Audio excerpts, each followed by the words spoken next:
There are all kinds of conditionings we have. If there are some good conditionings, still we should give up. In the sense, they should not be conditionings, but we should be master of them. For example, Indians have one good conditioning in a way in their own country, that they must have their bath early in the morning. I used to do the same. Then England is horrible for that.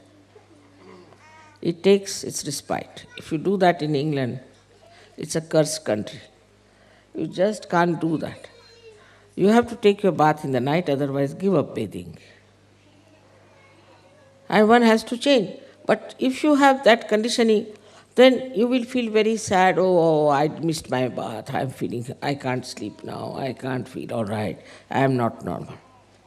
It's a good conditioning, but still it is enslaving you. So whether it is good or bad, if it is a conditioning, you should try to see it clearly. It's a conditioning. That doesn't mean that you should go in the opposite direction, that all right, I'll never have my bath. That's not the way. It is that, all right, if it doesn't suit in the morning, I'll have it in the evening. Also, it doesn't matter, once in a while I miss it. The bath cannot control me. I'll control the bath. Nothing should control you. Then the Kundalini moves first, because you must have complete liberty. If you do not have complete liberty, then the Kundalini won't move.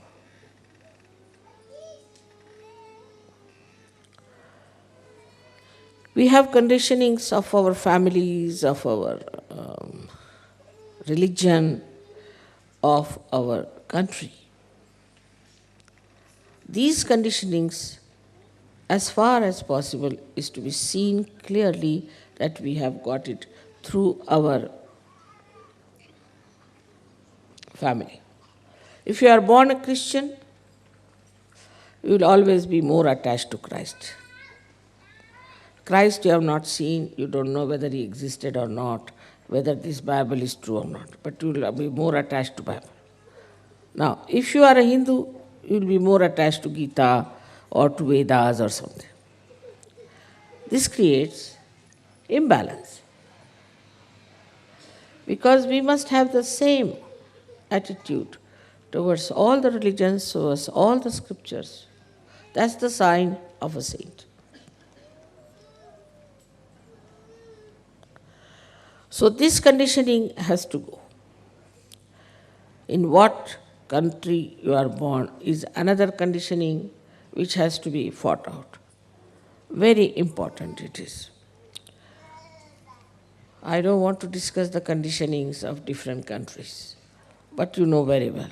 After realization, when you rise higher than your society which is surrounding you, you start understanding and you start describing.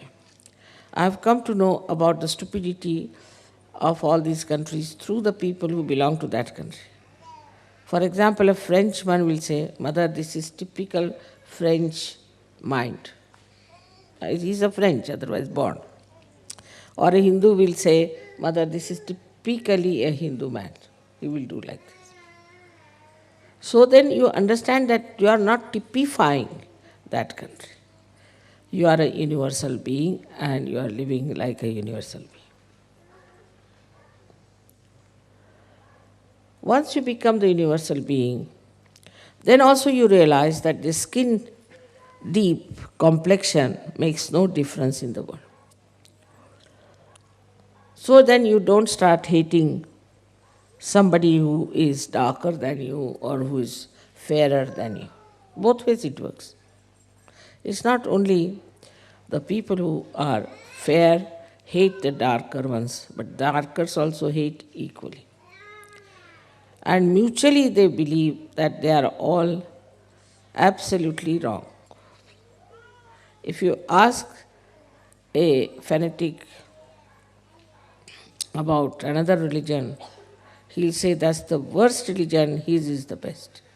And you ask another fanatic, he will say His is the best, the rest of it is the worst. That means all of them are the worst, in a general opinion. Everybody seems to be the worst. All the fanatics are the worst.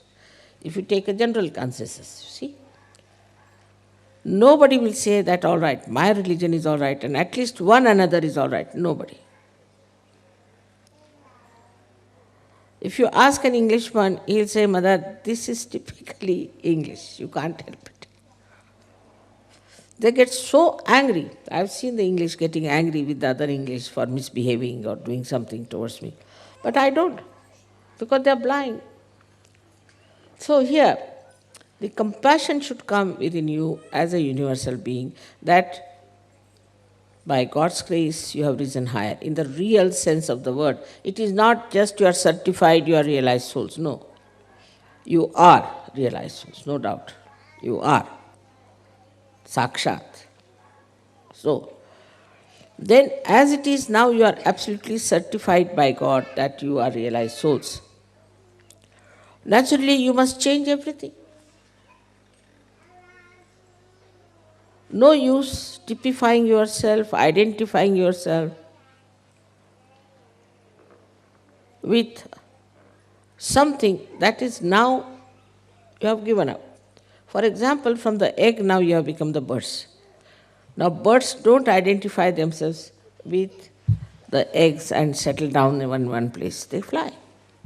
Now they have become birds. There are no more eggs. In the same way, we should accept our position.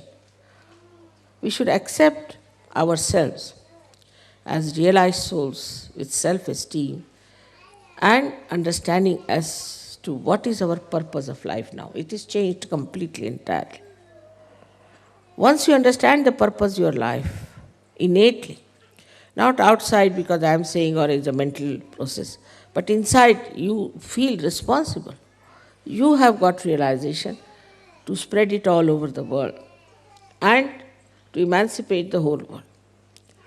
Once you realize this point, then automatically you take up responsibilities and the Kundalini will rise. I know of many people who said, Mother, we cannot speak, we have a stage fright, all right. You just stand up, that's all. And they started giving lectures, I had to stop them. There are many who said that we cannot write any poems, Mother, we are no good, we cannot sing. I know of a girl who used to sing so horribly bad that people had to tell her that because she would always go out of tune and very loudly she would sing. Then they had to tell her, now you better keep at the back and don't sing now anymore. Now she's the one who is sort of leading the group. So all these beautiful things start manifesting, which you should accept that they have come to you. And give up all that you call as fear.